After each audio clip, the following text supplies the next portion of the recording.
तो hello everyone, कैसे हैं आप सभी लोग। एक मिनट रुकिए ना। तो कैसे हैं आप सभी लोग।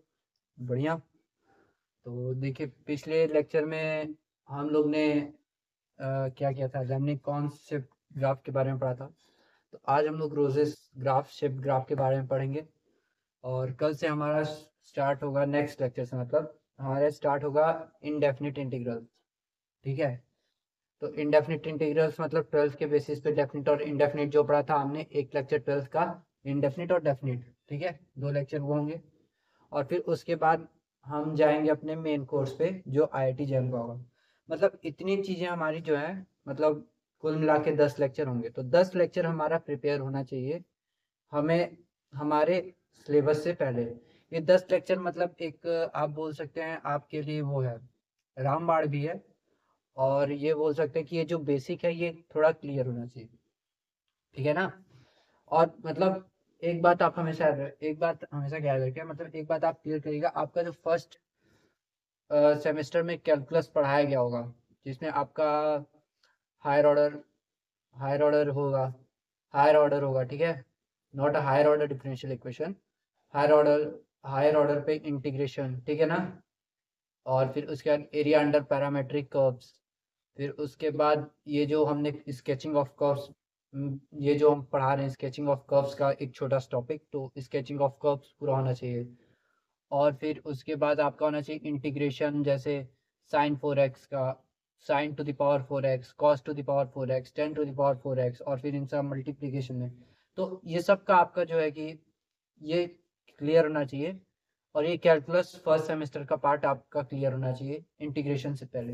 अगर ये आपका क्लियर होगा तो मेरे ख्याल से आपको मतलब इंटीग्रेशन के तब जो भी क्वेश्चंस आएंगे आपको उसमें दिक्कत नहीं होगी ना। हाँ, मतलब अगर एक लिंक लिंक करके आएगा, जैसे अगर सीक्वेंस से थोड़ा लिंक करके पूछा, उसमें कुछ सीक्वेंस का भी कुछ रोल रहा है या किसी और चीज़ का भी रोल रहा है, जैसे पैरामेट्रिक कर्व्स का मैंने बोला। तो अब जब आप लोग वो वहाँ करेंगे तो वहाँ जब पैरामेट्रिक कर्व्स का थोड़ा रोल आ जाएगा कि यहाँ पैरामेट्रिक बनेगा, फिर उसके बाद सॉल्व करेंगे। ठीक है। तो ये सब चीज़ें मायने रख देती हैं। तो फिर वहाँ ये सब चीज़ें मतलब अगर क्लियर नहीं होंगी तो वहाँ आपका इक्वेशन जो है या क्वेश्चन जो है सॉल्व नहीं होगा। ठीक है। और जब आपकी ये सब चीज़ें क्लियर रहेंगी तो क्वेश्चन सॉल्व होने में ज़्यादा से ज़्यादा 2 मिनट या 3 मिनट लगेगा, अगर आपकी कैलकुलेशन भी अच्छी है तो। ठीक है। जैसे मैं यहाँ देखिए कागज़ पे ना, यहाँ मैंने रोजेस के बारे में अभी मैंने लिखा, तो आप लोग को मैं बताता हूँ। तो रोजेस हम लोग ने पढ़ा था पिछले लेक्चर में, lemniscates shape graph, lemniscates shape shape graph के बारे में। अब हम लोग यहाँ हम लोग पढ़ेंगे रोजेस के बाद, रोजेस शेप ग्राफ के बारे में। ठीक है। रोजेस शेप ग्राफ के बारे में। अब यहाँ ये ग्राफ कैसा होता है, ये हमने प्रीवियस में पढ़ा था, प्रीवियस लेक्चर में ना। प्रीवियस लेक्चर में आशा करता हूँ कि सब लोग दोहरा के आते होंगे। ठीक है। Previous lecture number 7। अब मुझे इसका इन जनरल फॉर्मूला क्या होता है, इन जनरल फॉर्मूला इसका क्या होता है। ज़्यादा मैं नहीं कराऊंगा मैं, मतलब ये क्लास थोड़ी शॉर्ट ही रहेगी। ठीक है।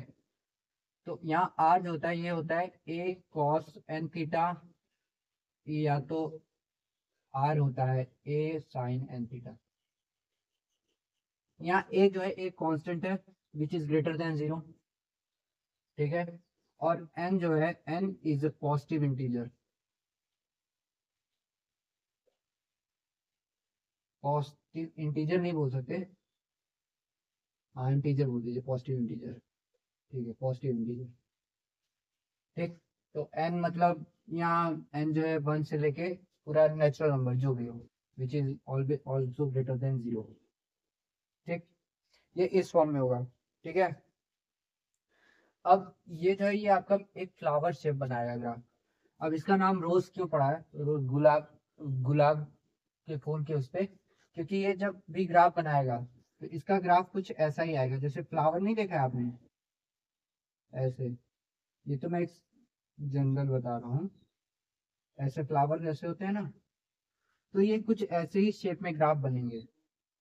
लेकिन एन की जितनी ज्यादा वैल्यू होगी ये इतने ज्यादा ये बनेगा ना। समझ रहे हैं कि नहीं? एन की जितनी ज्यादा वैल्यू होगी वो इतना शेप बनाएगा, ये ऐसे इतना शेप बनाएगा जितनी ज्यादा एन की वैल्यू उतना, और एन की जितनी छोटी वैल्यू उतना कम। जैसे अब देखिए यहाँ दो तीन केस हम लोग पढ़ेंगे, लेकिन मैं जहां तक मैं जानता हूँ आपकी जो जैम में मतलब जो भी क्वेश्चन आएगा वो या तो n बराबर 2 आएगा या तो n बराबर 3 आएगा, या तो यहाँ 2 होगा या तो यहाँ 3 होगा, और भी ज्यादा हो सकता है। और भी आप लोग वो अच्छा कर सकते हैं, मतलब अच्छा क्या कर सकते हैं, मतलब और भी आप रख n बराबर 4 रख के देख सकते हैं, ठीक है, n बराबर 5 रख के देख सकते हैं।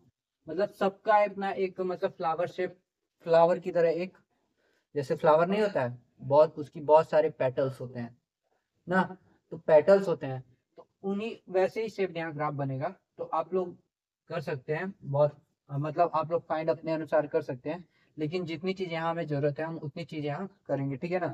तो मैं एक काम करता हूँ, पहले तो मैं मतलब आपको ये जनरल फॉर्मूला मैंने बता दिया, ठीक। तो पहले मैं एक एग्जाम्पल लेता हूँ, फिर उसके बाद पूरा अगर वो कराऊंगा तो फिर वो थोड़ा समझ में आएगा। तो एग्जाम्पल ले लेता हूँ, ठीक है, साइन का भी कराऊंगा कॉस का भी कराऊंगा।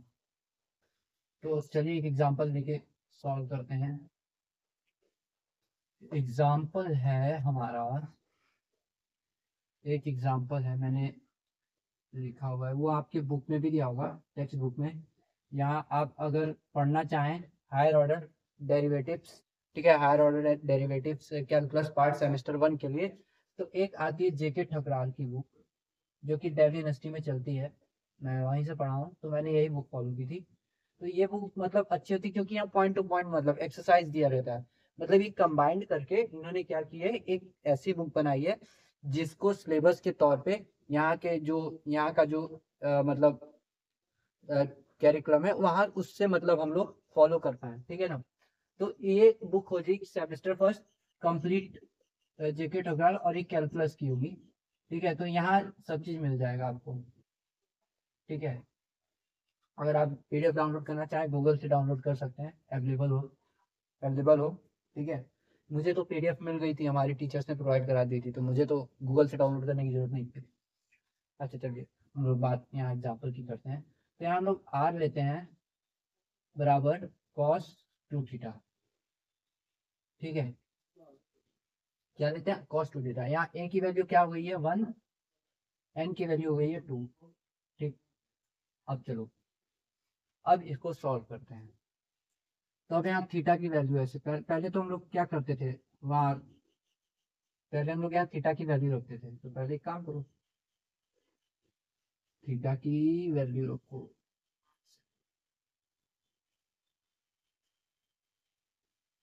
इसको थोड़ा जगह देते हैं ना, इसको थोड़ा जगह दें, एक मिनट, थोड़ा जगह ले लें, ठीक है। और फिर ये और थोड़ा जगह ले लें ना, ये हो गई, यहाँ हो गई थीटा की वैल्यू, और ये हो गई आर की वैल्यू, ठीक है। एक मिनट जरा, मैं एक मिनट आ रहा हूँ, ठीक है, ठीक है, सॉरी फॉर इनकन्वीनियंस।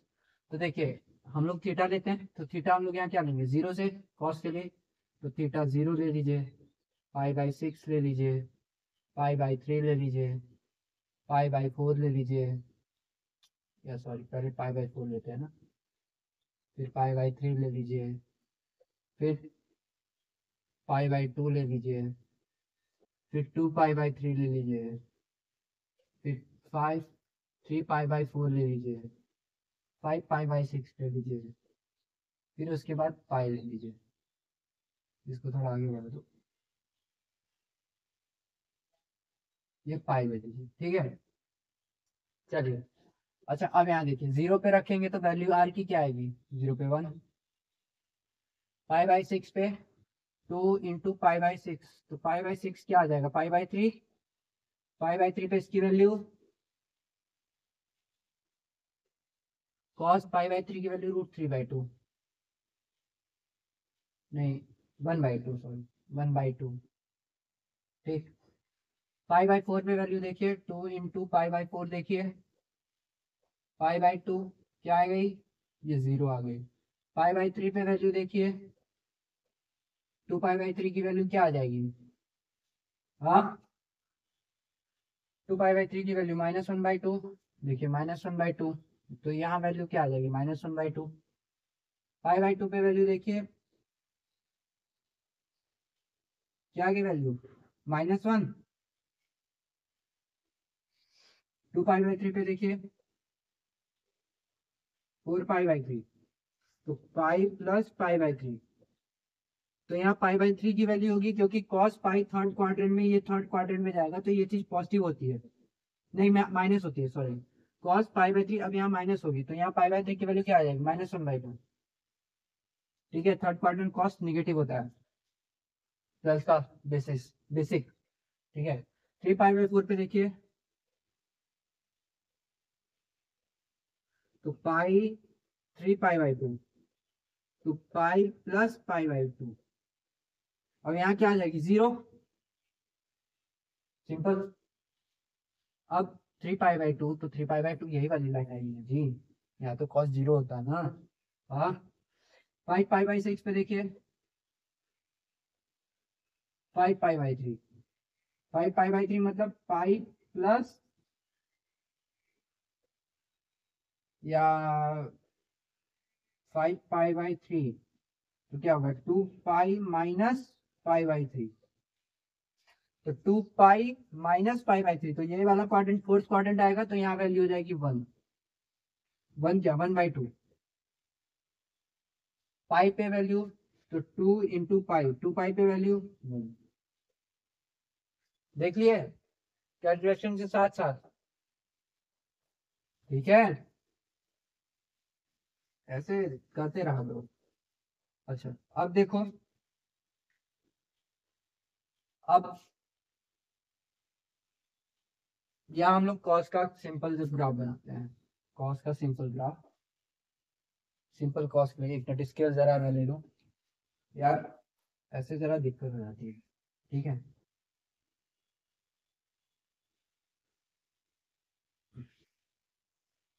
तो हाँ, ऐसे करते हैं, चलो, ठीक। हाँ, अब ये 1 हो गया, ये -1 हो गया, ठीक है।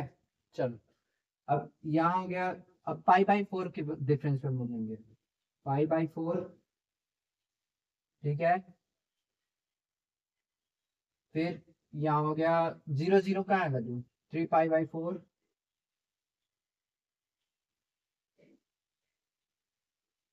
हाँ 3 पाई बाई 4 हो गया, हाँ 3 पाई बाई 4, 5 पाई बाई 4, ऐसे लेंगे, ठीक है, ऐसे वैल्यू लेंगे। अब इसके बीच में आ जाएगा पाई बाई 6, इसके बीच में आ जाएगा पाई बाई 3, ठीक है। यहाँ पाई बाई 2, सॉरी, पाई बाई 2, फिर 3 पाई बाई 4, अब इसके बीच में आ जाएगा 2 पाई बाई 3,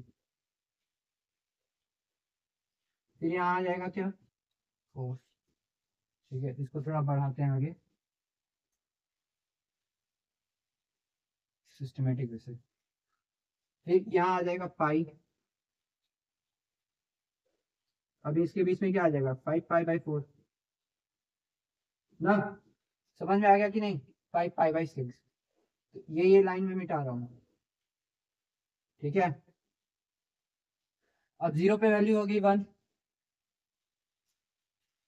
पाई बाई 6 पे 1/2, पाई बाई 4 पे 0, तो ये वैल्यू ऐसे, अब देखिए ये ग्राफ ऐसे बनेगा कॉस का,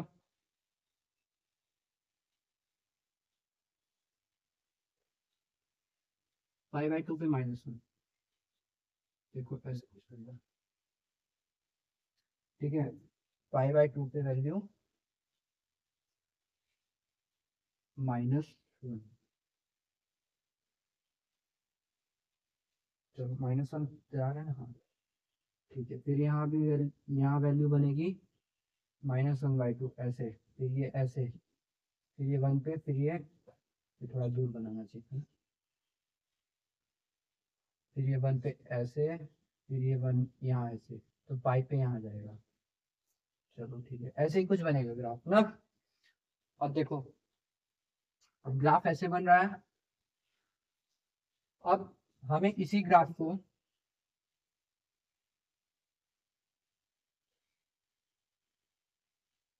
बनाना है। अब हमें इसी ग्राफ को जो है उस पे बनाना है, प्लेन पे। ठीक, तो चलो प्लेन पे बनाते हैं। ये मैं मिटा रहा हूँ, आप लोग थोड़ा समझ जाइएगा। ठीक है, वैल्यू आप लोग देख लीजिएगा, ये 1, ये 2, ये 3, ये 4, ये 5, रीजन मान लो ऐसे खड़ा हुआ। ठीक है ना। चलो अब यहाँ हम लोग ऐसे ग्राफ बनाते हैं। तो और ये ऐसे बना लो। ठीक है, चलो इसको मिटा दो पहले। यहाँ लिख लो a बराबर 1, n बराबर 2। चलो अब पहले देखो, यहाँ एक काम कर लो, आप ऐसे कर लो 1 -1, या थोड़ा इसको नीचे कर लो, ये -1, ये भी -1, और यहाँ आ जाएगा 1। ठीक है, अब देखो ये वाली लाइन हो गई π/4। कहाँ कहाँ कहाँ कहाँ, π/4 पे 0 हो रहा है ना। π/4 के जितने मल्टीपल्स थे सब पे वैल्यू 0 हो जा रही है। तो चलो π/4 पे वैल्यू आ गई 0, या पाई पे 1 जाएगा ना, पाई पे वैल्यू 1 जाएगी, ये यहाँ जाएगी पाई पे वैल्यू 1। पाई पे वैल्यू 1 जाएगी। चलो ठीक है,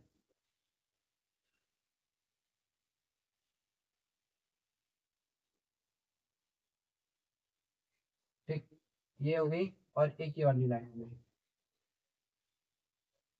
ये हो गई 3π/4,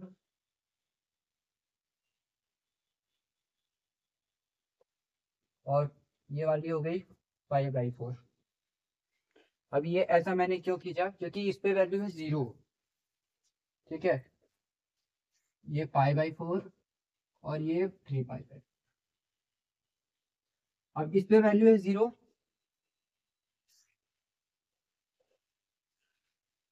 अब देखो, अब हम लोग यहाँ ग्राफ, अब यहाँ शेप हम लोग रोज शेप कैसे बनाएंगे। अब जो 0 से π/4 के बीच का इंटरवल है, अब इस इंटरवल में ये डिक्रीज हो रहा है। 1 से ये देखो ऐसे जा रहा है, फिर यहाँ क्या जाएगा 1/2, फिर उसके बाद ये 0, तो ये ऐसे जाएगा। ठीक है, it goes from 0 to π/1 to 0। ये ग्राफ कहाँ से जाएगा, 1 से 0 तक। अब फिर ये ग्राफ कहाँ जाएगा, 0 से -1 तक, 0 से -1 तक। तो अब ये 0 से कहाँ जाएगा, -1। अब देखो, अब ये कहाँ जा रहा है, -1 से 0। ठीक है, अब तीसरा ये क्या जा रहा है, -1 से 0, ऐसे जाएगा। ग्राफ बिगड़े ना,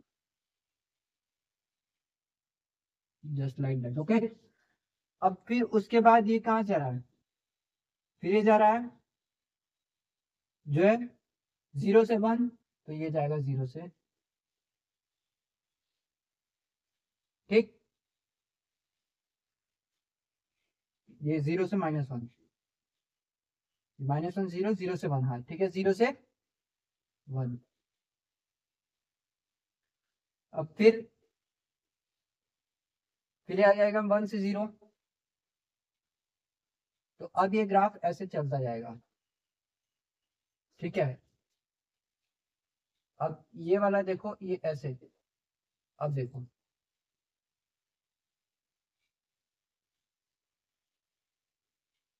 ये 0 से 2 पाई तक जाएगा। अब ये पाई तक गया था ना, ये पाई तक गया है।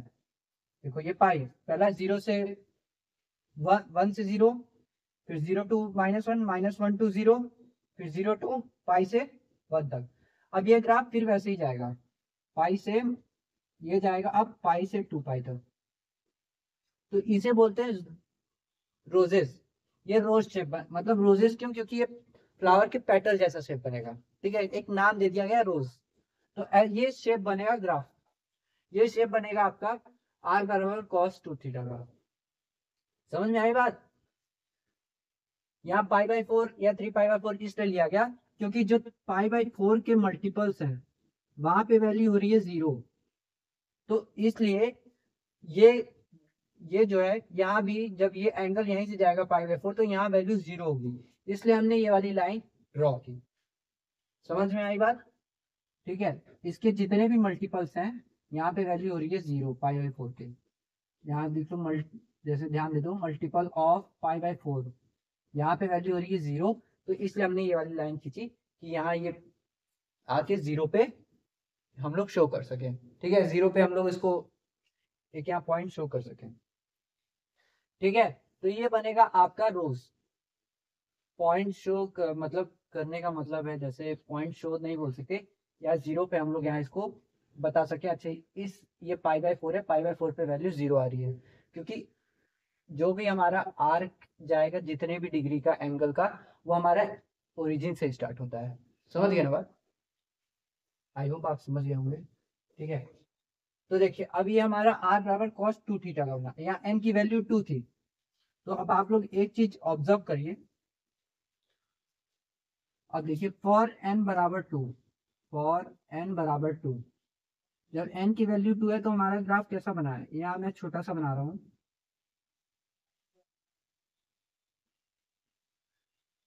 ऐसा बना है ग्राफ 0 to 2 पाई, सीधा एंगल 0 to 2 पाई। थीटा यहाँ क्या है? थीटा डिनोट 0 to 2 पाई, सीधी बात। अब फॉर n बराबर 3, n बराबर 3 के लिए आप खुद होमवर्क कर लीजिए, होमवर्क कर लीजिए आप लोग। r बराबर cos 3 थीटा, या यहाँ 2 cos 3 थीटा लिख लीजिए। अब आप लोग फाइंड करिएगा, ये होमवर्क है। और थीटा जो है 0 to 2 पाई,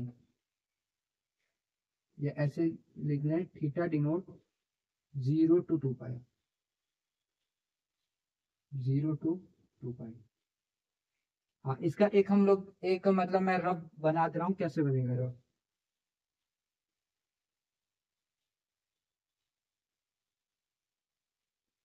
ठीक है, और अगर आप लोग को लगेगा तो आगे 4 के लिए भी कर लीजिएगा। एक इसका ग्राफ कैसा बनेगा? इसका ग्राफ कुछ ऐसा बनेगा।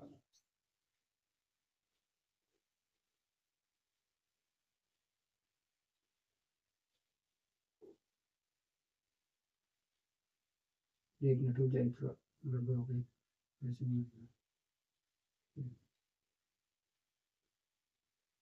ऐसे बनेगा इसका ग्राफ। पंखा, पंखा होगा ना सबके घर में, जिसके घर में एसी होगा उसके घर में पंखा होगा क्या? ऐसा नहीं है एसी वालों के घर में पंखा नहीं था। अब ये मत बोलना मेरे घर एसी है पंखा नहीं है, सबके घर होता है पंखा आज के जमाने में।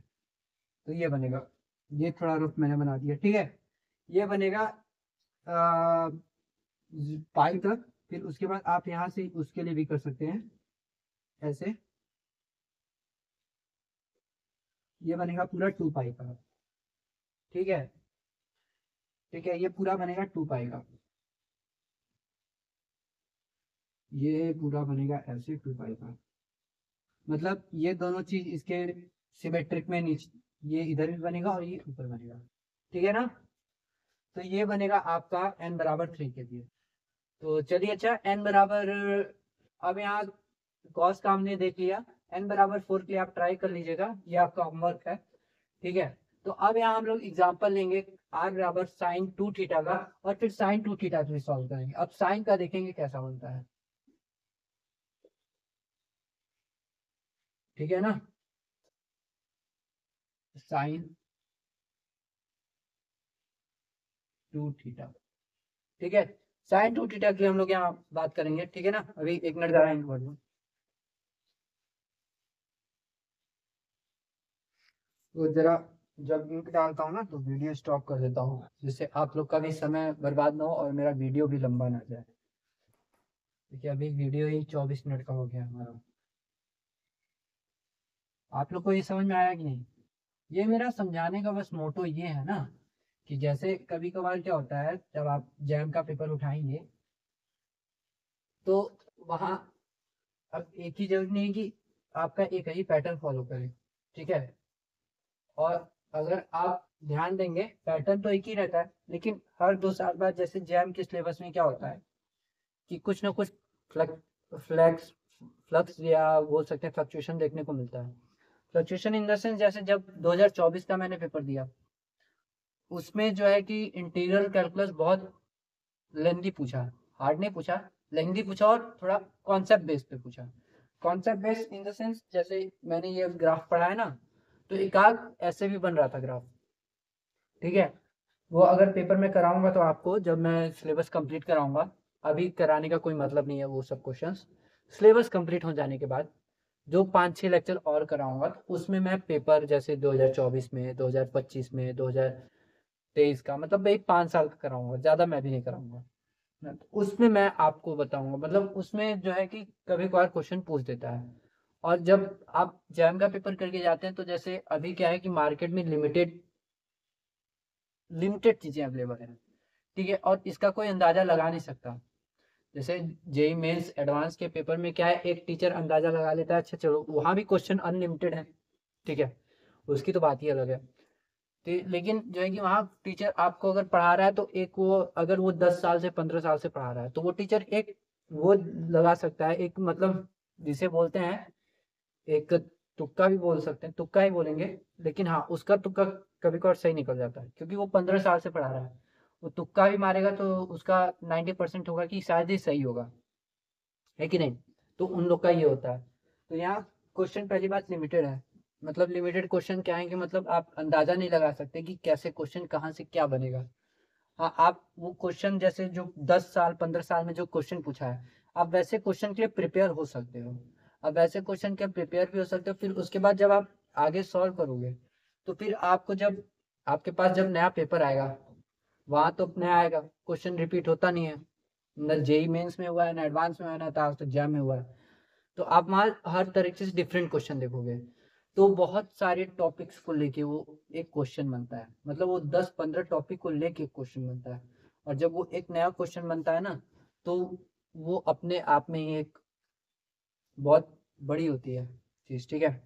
हाँ तो उस पे मतलब जैसे कि अभी हम लोग अंदाजा तो नहीं लगा सकते, लेकिन हाँ हमें इन सब चीज़ के लिए प्रिपेयर होना चाहिए। क्या पता इस साल पूछ दे। अभी तक जैसे एक या दो क्वेश्चन पूछा है, लेकिन हो सकता है शायद इस साल, क्योंकि इस साल का जो पेपर था 25 का वो बहुत इजी था लेकिन लेंथी था। नंबर तो आए हैं, रैंक भी आए हैं, लेकिन लेंथी बहुत था। अब पिछली बार का हो सकता है कि हार्ड तो हो, कॉन्सेप्चुअल हो, लेंथी ना हो। मतलब आपका 2 मिनट में भी अगर आप थोड़ा सा कॉन्सेप्ट लगाए तो 2 मिनट में निकल गया, नहीं तो फिर आपको दिक्कत। तो ये चांसेस है। और अगर पेपर देखते हैं, अगर पेपर बॉम्बे बनाएगा तो फिर ज़्यादा चांस है थोड़ा हार्ड आएगा, ठीक है। आईटी दिल्ली पेपर जो बनाता है वो लेंथी बनाता है, इजी बनाता है बट लेंथी बनाता है। और उसके रियल के कॉन्सेप्ट्स बहुत खतरनाक होते हैं, मतलब आईटी दिल्ली रियल के लिए जाना जाता है। अगर आपको रियल एनालिसिस में अच्छी ग्रोथ करनी है, अच्छी पढ़ाई करनी है, तो अगर आपकी रैंक अच्छी है तो आपको आईटी दिल्ली मिल रहा है तो आप ले लीजिए, ठीक है। और जैसे अगर हम लोग आईटी रुड़की की बात करें तो वो भी रियल के लिए अच्छा है। और अगर हम लोग कुछ आईटी खड़गपुर की बात करें ना, तो वहाँ जो है कि उसकी पढ़ाई अच्छी होती है। जो वो होते हैं थ्योरी के, जैसे ग्रुप थ्योरी हो गया, लीनियर अलजेब्रा हो गया ना। रिसर्च के लिए रुड़की भी माना जाता है, रिसर्च के लिए अच्छा रिसर्च वहाँ होता है। मद्रास हो गया, खड़गपुर हो गया, ये सब आईआईटी बेस्ट क्यों है ना। सब आईआईटी की अपनी अपनी खासियत होती है। और गुवाहाटी की भी एक खासियत है, वो कॉन्सेप्ट बेस्ड ज़्यादा बनाता है। कॉन्सेप्ट बेस्ड मतलब वो 2-3 कॉन्सेप्ट को एक साथ मिला के पेपर बनाता है। इजी वो भी बनाता है, उसके पेपर उतने टफ नहीं रहते हैं। अगर कोई पढ़ने वाला स्टूडेंट है, जैसे अगर कोई पढ़ने वाला है जिसके टेस्ट में मान लो 100 में से 70-72 मार्क्स आ रहे हैं, तो मान के चलो वो IIT गुवाहाटी के पेपर में आपको 55-60 ला देगा, अगर उसके कॉन्सेप्ट सही है, क्लियर है। और जो 40-45-46 नंबर ला रहे हैं वो IIT गुवाहाटी के पेपर में 30 नंबर 35 नंबर तक पहुंच जाएंगे। ये होता है। तो वो पेपर कॉन्सेप्ट वाले तो होते हैं, लेकिन जरूरी नहीं है कि सब कोई पहुंच जाए, जिसका कॉन्सेप्ट अच्छा है वो पहुंच सकता है।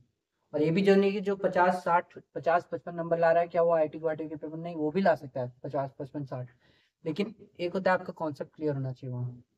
तो 2-3 कॉन्सेप्ट को मिला के बनाता है। 2023 का पेपर जब हम सॉल्व कराएंगे तो वहाँ ये चीज़ हम लोग ऑब्जर्व करेंगे। मैंने तो किया है, तो मैं ऑब्जर्व, मेरी ऑब्जर्वेशन थोड़ी अच्छी है, ठीक है।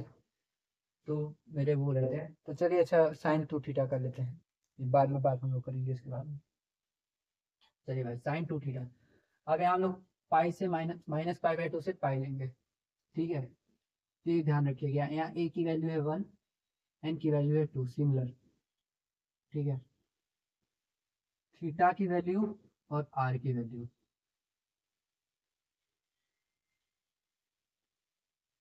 या इसको एक जगह साइड में रख लें तो ज़्यादा सही रहेगा।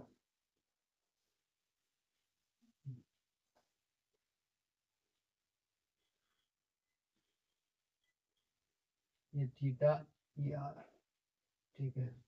चलो, माइनस पाई बाई टू,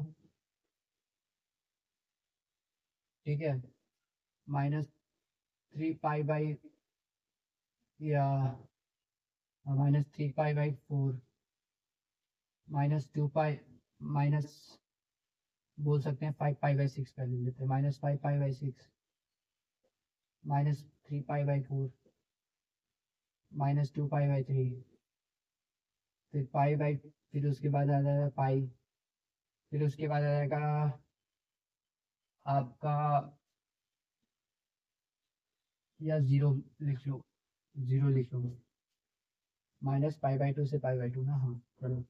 फिर उसके बाद पाई बाई 6, फिर पाई बाई 4, पाई बाई 3, फिर पाई बाई 2। चलो अब यहाँ सॉल्व करो। तो देखो, अब साइन 2 में -पाई बाई 2 जीरो हो जाएगा, साइन -5 पाई बाई 2,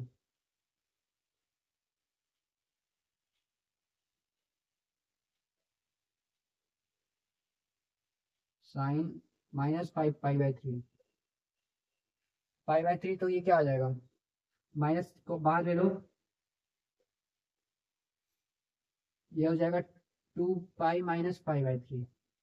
तो फर्स्ट क्वाड्रेंट में पॉजिटिव होता है, तो ये वैल्यू आ जाएगी -पाई बाई 3 पे वैल्यू क्या आ जाएगी, √3/2।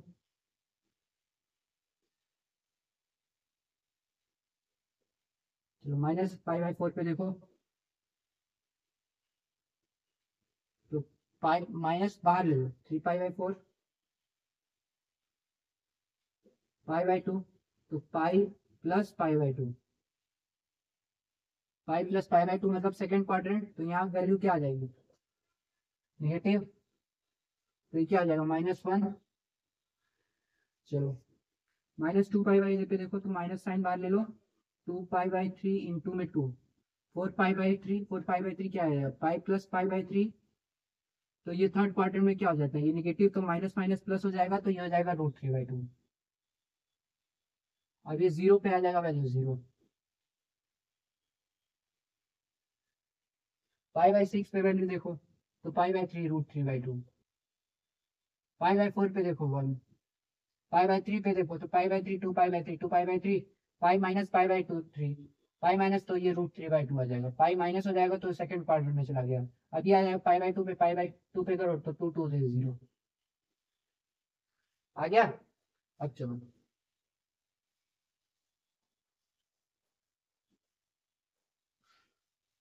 अच्छा, ठीक है। अब यहाँ देखो, अब यहाँ क्या है, ये इसको ऐसे बनाओ, वाह नाइस, ठीक है। तो हम लोग शुरू करते हैं -पाई बाई 2 से, जो कि होगा इस तरफ, तो ये -5/2, 5/2। जैसे कॉस का बनाए थे वैसे इसका भी बनाओ, -5/2, -5/6, ऐसे बनाओ। यार रुक जाओ थोड़ा, स्केल से बनाते हैं। अरे मुझे नहीं स्केल गिनना थोड़ा एक आदत सी पड़ गई है ना। अब तो इन द सेंस बिना स्केल के या बिना अच्छे मेजरमेंट के वो फिर काम अच्छा नहीं हो पाता। मेजरमेंट के साथ साथ अगर कोई कुछ किया जाए तो वो अच्छा होता है। ठीक है, ऐसे हमारा मतलब ज़्यादा भटकते नहीं है। चलो, अब ये वैल्यू कहाँ जीरो रही है, -5/2 पे, 5/2 पे और 0 पे। तो चलो, -5/2, -5/6, ये -5/6, -3/4। ना थोड़ा और इसको इधर कर दो, थोड़ा और इसको इधर कर दो तब सही है। ठीक है, एक मिनट रुक जाइए जरा, मैं गेट खोल के आ रहा हूँ। एक मिनट रुक जाइए। ठीक है, तो देखो हम लोग जब यहाँ आए हैं तो ये हम लोग का हो गया -5/2, ये 5/5 -5/6, -3/4, -2/3, 0, और सिमिलर 5/6, 5/4, 5/3 और 5/2। ये हो गया, ये -5/2 और 5/2। अब देखो बीच में मैं कुछ लिख नहीं रहा, आप लोग समझ जाना, ये बीच के सारे एंगल है जैसे यहाँ मैंने लिखे हैं। अब ये हो गया -1 और ये हो गया 1। ठीक है, अब √3/2 तो 1 से छोटा होगा, 1 से बड़ा होगा ये, माइनस, अच्छा ये -1 पॉइंट समथिंग आएगा ना, 1.73। तो ये कितने टाइम जाएगा, 1.73/2, 0.8, सही तो है यार, 0.8। अब देखो, अब ये -5/2 पे 0, तो ये यहाँ से स्टार्ट होगा, -5/3 पे -√3/2, तो ये यहाँ आएगा 0.8 के अप्रॉक्स। ठीक, अब फिर -3π/4 पे 1, तो ये यहाँ आएगा। अब यहाँ से फिर ये ऐसे जाएगा, -2π/3 पे वैल्यू जाएगी तुम्हारी √3π/2।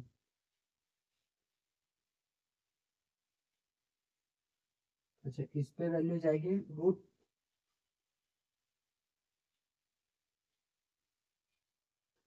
अभी बीच में 0 भी तो होगा इसके,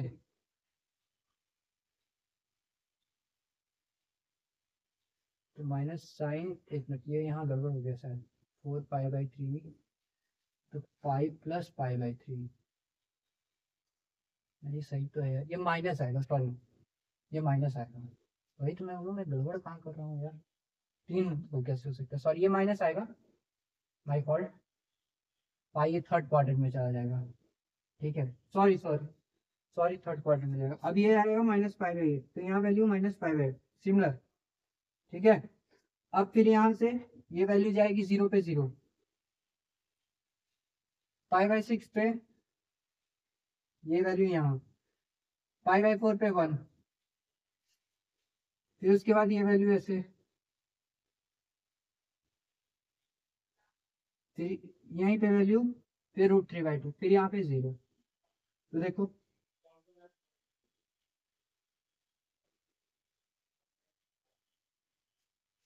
समझ आई बात।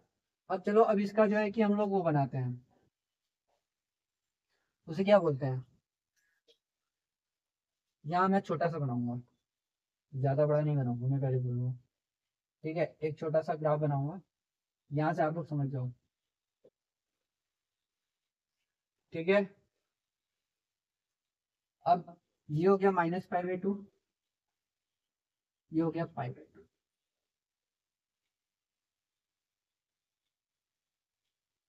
अब पहले ग्राफ 0 से -3π/2 जाएगा, 0 से ग्राफ जाएगा -3π/2।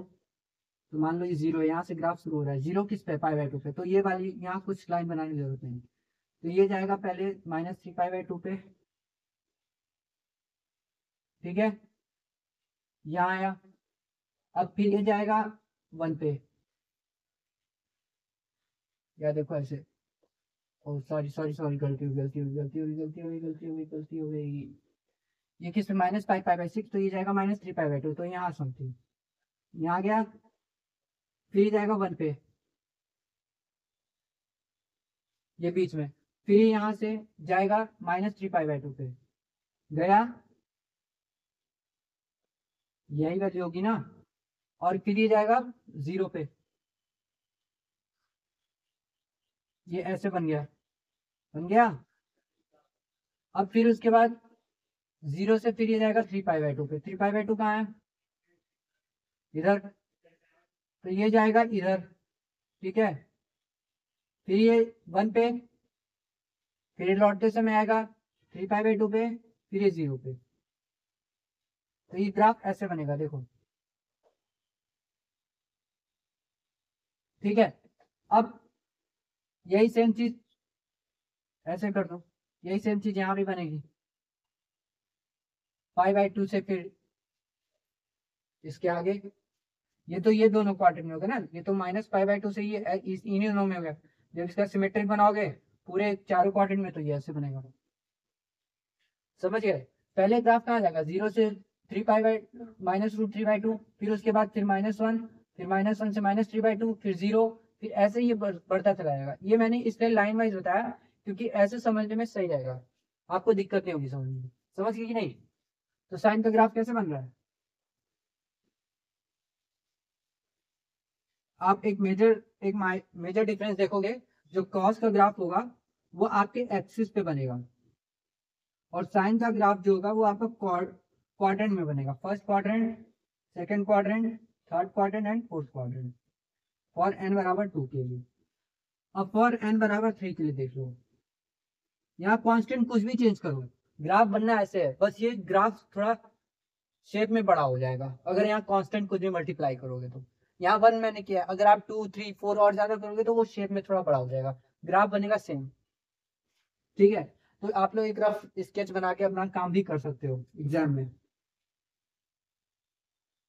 फॉर n बराबर 3 के लिए देखो ग्राफ कैसा बनेगा, फॉर n बराबर 3 के लिए ग्राफ जो है हमारा कुछ ऐसा बनेगा, आई थिंक, किसके लिए, साइन n थीटा के लिए,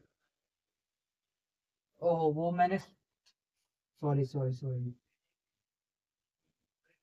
ये बनेगा, ठीक है। अब इसको आप ऐसे कर सकते हो, एक मेरी मिस्टेक क्या हो गई है, मैंने कॉस का जो फॉर n बराबर 3 बनाया था, वहां आप लोग थोड़ा एक वो कर लेना कॉस n थीटा के लिए, ठीक है। ये आप लोग यहाँ थोड़ा अपना करेक्ट कर लेना नोट्स में, वो मैं माफी मांगता हूँ आप सभी से। कॉस का जो ग्राफ होगा वो ऐसे बनेगा, ठीक है, वो मैंने साइन का बता दिया, ठीक है। मैं क्योंकि आपको वो ग्राफ जब मैं बना रहा था देख रहा था तो मैं साइन का देख लिया, तो आप सिमिलर ऐसे कर लीजिए, ये कॉस का बन गया, ठीक है, समझ में आई कि नहीं बात, ये कॉस का हो गया, ये साइन का हो गया, ठीक। तो देख लीजिए यहाँ थोड़ा मैं गड़बड़ कर दिया था, उसके लिए आप माफी मांगता हूँ आप लोग से। तो अब ये आपका पूरा ग्राफ हो गया कंप्लीट। अब हम एरिया अंडर जब कर्व पढ़ेंगे, ठीक है, डबल और ट्रिपल इंटीग्रेशन में, तो वहां इन सब चीज का मैं यूज करूंगा और मैं फिर आप लोग को वहां बताऊंगा, ठीक है। और कभी कभार क्या होता है, जो मतलब कार्टेशियन फॉर्म में दिए रहते हैं क्वेश्चंस, हम कभी कभार क्या होता है कार्टेशियन फॉर्म में उनके ग्राफ कभी कभार बनाना थोड़ा मुश्किल हो जाता है, तो हम लोग वहाँ क्या करते हैं, वहाँ हम लोग सीधा उसको पोलर फॉर्म में फिर कन्वर्ट करते हैं, फिर वहां हम लोग ग्राफ बनाते हैं और फिर थीटा से आर की वैल्यू, आर की लिमिट और थीटा की लिमिट वैल्यू लेके सॉल्व करते हैं, ठीक है। तो वहां इस सब का काम जरूर आएगा, अभी आपको नहीं समझा लेकिन वहां इसका जरूर काम आएगा। जैसे जब मान लीजिए y की वैल्यू दे दी 1 + या 1+x² 2y की वैल्यू ये दे दी, तो y का जो ग्राफ हो जाएगा 1+x²/2। आप लोग ऐसे कर देंगे। अब यहाँ सीधा सीधा x की वैल्यू, अगर x की वैल्यू कुछ कॉमन ले लें, या x की वैल्यू cos ले लो, y की वैल्यू sin ले लो, तो sin थीटा की वैल्यू क्या आ जाएगी? 1+cos²/2 क्या आ जाएगा? या ऐसे कुछ आ जाएगा ना, 2x², मान लो ऐसे ही कुछ आ जाएगा। आ गया कि नहीं? 1+2x²। तो फिर यहाँ से हम लोग लेके सॉल्व करके हम लोग फिर वहाँ लिमिट निकाल सकते हैं। ठीक है, तो इसका बहुत अच्छा रोल है। तो मैं आप लोग को ये बता दिया, एक रिवीजन करा दिया आप लोग का। ठीक है ना, अब इसके आगे हम लोग नेक्स्ट लेक्चर में इंडेफिनिट इंटीग्रल्स पढ़ेंगे। तो आज तक जहाँ भी आप लोग को डाउट होगा, और मैं आप लोग जैसे मैं अभी नोट्स अगले लेक्चर में प्रिपेयर करके जितना भी मैंने पढ़ाया है, ठीक है, देख लूंगा कहाँ तक मैंने आपको नोट्स भेजे हैं, फिर उस नेक्स्ट लेक्चर तक मैं पूरा नोट्स बना के PDF शेयर कर दूंगा डिस्क्रिप्शन में। ठीक है, तब तक आप पढ़ते रहिए और इस चीज इन सब चीज़ को ध्यान में रखते रहिए। तब तक के लिए बाय।